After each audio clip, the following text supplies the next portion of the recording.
महादेव जी कहते हैं, अच्छे लोग दुखी क्यों रहते हैं और पापी लोग सुखी क्यों रहते हैं। इसके पीछे भी बहुत बड़ा रहस्य है, कहानी को अंत तक जरूर सुने।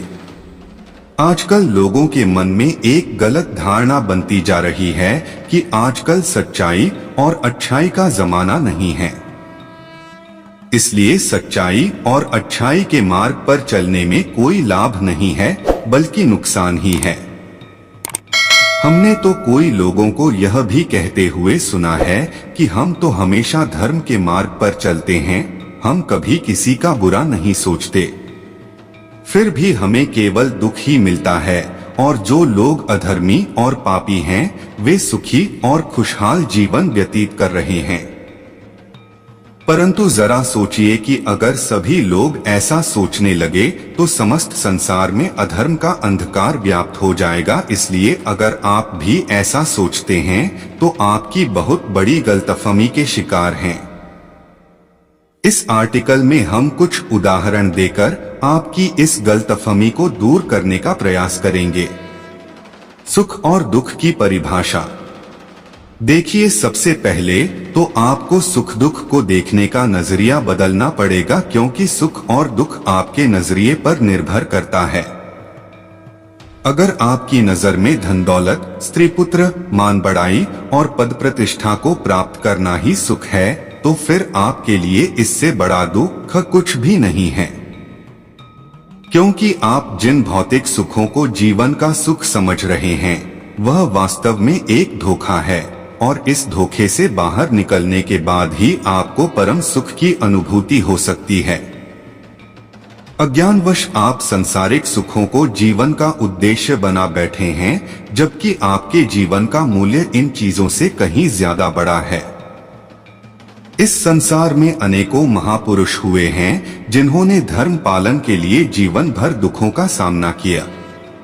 आपकी संतुष्टि के लिए हम यहाँ कुछ महापुरुषों के कठिन जीवन का संक्षिप्त वर्णन कर रहे हैं। महापुरुषों की संक्षिप्त जीवनियां।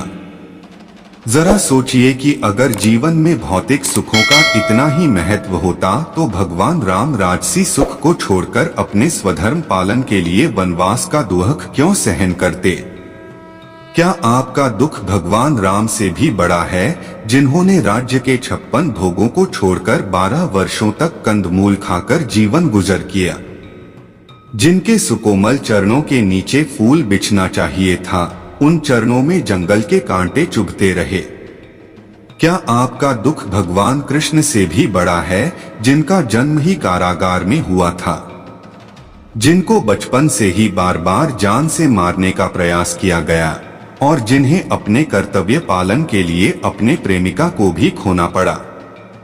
क्या आपने पांडव से भी ज्यादा दुख सहन किया है, जो धर्मात्मा, गुणवान, पराक्रमी, बलवान, महारथी और स्वयं भगवान के परम मित्र होते हुए भी कई वर्षों तक अपने हक के लिए दर दर भटकते रहे, जिन्होंने धर्म पालन के लिए एक विराट नरेश के यहाँ दास बनकर रहना स्वीकार किया।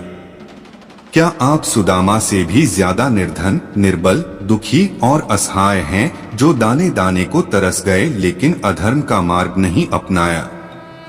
क्या आप जानते हैं, ईसा मसीह को सूली पर चढ़ा दिया क्योंकि वे धर्म का प्रचार करते थे। महात्मा सुकरात ने हंसते हंसते जहर पी लिया किंतु धर्म का मार्ग नहीं छोड़ा। महात्मा गांधी की हत्या कर दी गई क्योंकि वे सच्चाई और अच्छाई के मार्ग पर चलते थे। आज हम लोग इन महापुरुषों की पूजा इसलिए करते हैं क्योंकि ये लोग अपने कर्तव्य और अपने धर्म का पालन करते थे। हम लोग महात्मा बुद्ध की पूजा इसलिए करते हैं क्योंकि उन्होंने राजसी सुख सुविधाओं को त्याग कर मानवता की सेवा में अपना जीवन व्यतीत कर दिया। अगर इन्होंने भी हमारी तरह भौतिक सुख सुविधाओं को महत्व दिया होता तो हम लोग आज उनकी पूजा नहीं करते। देखिए, दुख तो हर इंसान के जीवन में होता है, परंतु यह जीवन के प्रति आपके दृष्टिकोण पर निर्भर करता है कि आप उसे किस प्रकार से देखते हैं। यदि आपका दृष्टिकोण सकारात्मक है तो आप दुख में भी सुख कारण खोज लेंगे। मेरे विचार में तो जीवन में दुख का महत्व सुख से कहीं अधिक है, क्योंकि सुख के अपेक्षाकृत हम दुख में ईश्वर के ज्यादा करीब होते हैं, जो कि जीवन का सबसे महत्वपूर्ण पहलू है। शायद इसीलिए दुनिया के अधिकतर महापुरुषों ने दुखमय जीवन हंसकर स्वीकार किया और उन्होंने अपने दुखों को ईश्वर से प्रेम का जरिया बनाया। आप दुख को ऐसे भी देख सकते हैं जैसे एक सुनार सोने को जलाकर, गलाकर और तपाकर आभूषण तैयार करता है। जैसे एक पिता अपने पुत्र का जीवन संघर्षपूर्ण बनाता है ताकि वह एक योग्य, सक्षम, कुशल और बेहतर इंसान बन सके। जैसे एक योग्य शिक्षक अपने छात्र के हित के लिए ना चाहते हुए भी छड़ी का प्रयोग करता है। फिर भी कुछ ऐसे लोग जो लोग धर्म के मार्ग पर चलते हैं, उन्हें जीवन में जब बार बार दुख मिलता है और जब वे अत्याचारी और अधर्मी लोगों को सुखी देखते हैं, तो उनके मन में विचार आता है कि क्या उन्हें भी धर्म का मार्ग छोड़कर अधर्म को अपना लेना चाहिए। तो ऐसे लोगों से हमारा यही कहना है कि आपको सुख या दुख जो भी मिलता है, वह आपके पूर्वजन्मों या वर्तमान जन्म के कर्मों का ही फल होता है। ईश्वर आपके सुख दुख के लिए उत्तरदायी नहीं है। हाँ, यह भी सत्य है कि कुछ अधर्मी लोग सुखी और खुशहाल जीवन जी रहे हैं, क्योंकि उन्होंने पुनर्जन्म में कुछ पुण्य अवश्य किए होंगे, किंतु अज्ञान और अहंकारवश वे अपने पुनर्जन्म के संचित पुण्य फल को नष्ट करते जा रहे हैं, और जब उनका पुण्य फल पूरी तरह समाप्त हो जाएगा तो उन्हें अपने पापों के फलस्वरूप दुखमय नरक में उतरना ही पड़ेगा। वास्तव में वे पापों के दलदल में जा रहे हैं जो उनके जीवन को परम सुख से वंचित कर देगा।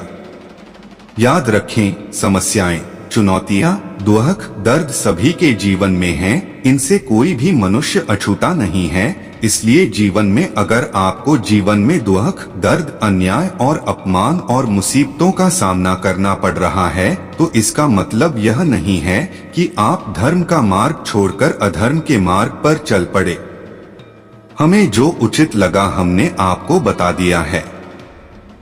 अब अपने बुद्धि, विवेक और अनुभव से आपको तय करना है कि आपके लिए क्या सही है और क्या गलत।